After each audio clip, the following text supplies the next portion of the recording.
The other great thing about this report, it was very, very clear that the old lift and shift to the cloud is really hasn't panned out to be the great, evolution to cloud.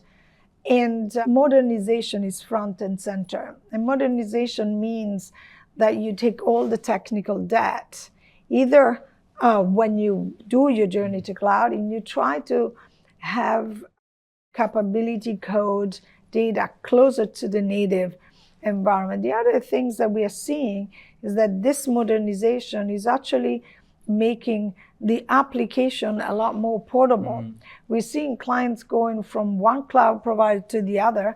They did a lift and shift here, and now they say, I'm modernizing, I'm moving to that cloud provider, so that workload is much more portable, doesn't have technical debt.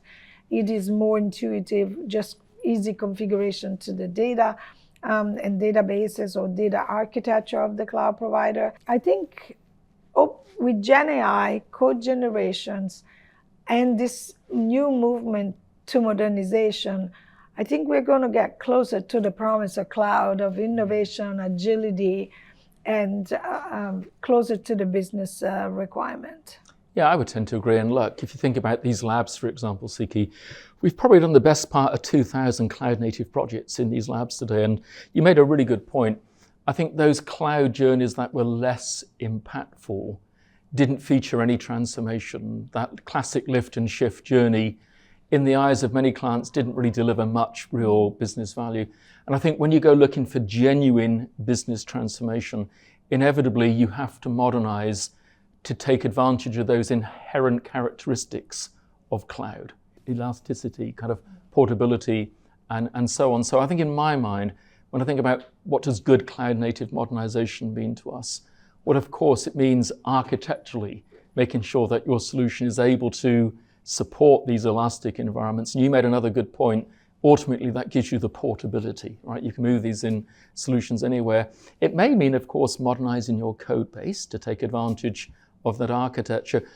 But sometimes the missing piece from a modernization perspective is, how do I change the way that I operate IT once I go into this hybrid multi-cloud environment? So in recent years, we've seen tremendous growth in approaches like platform engineering, cloud native operations with approaches like site reliability engineering. And I think it's that combination of modernizing your application code appropriately, changing the architecture to take advantage, but then also changing the way that you operate in a cloud native way.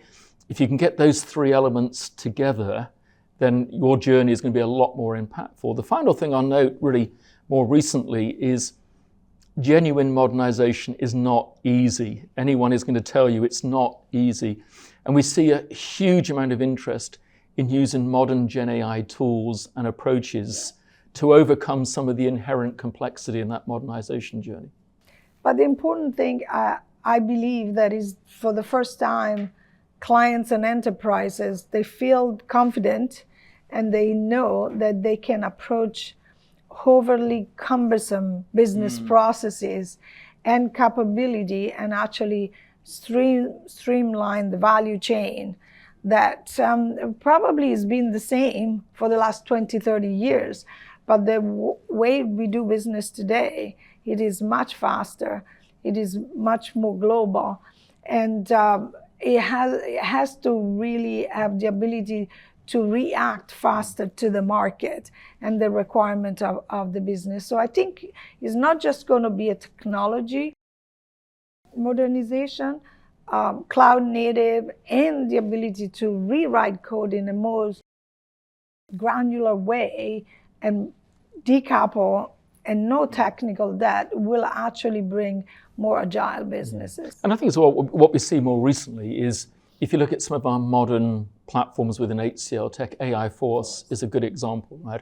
Using AI Force, I can massively accelerate your modernization journey. But what that really means for the customer is, now that we've automated activities that maybe a few years ago were quite difficult and expensive, I can now move that funds to pursue more advanced modernization. It's a good example, I think, of where AI is now enabling modernization to go deeper into the organizational's backlog and do a more comprehensive journey?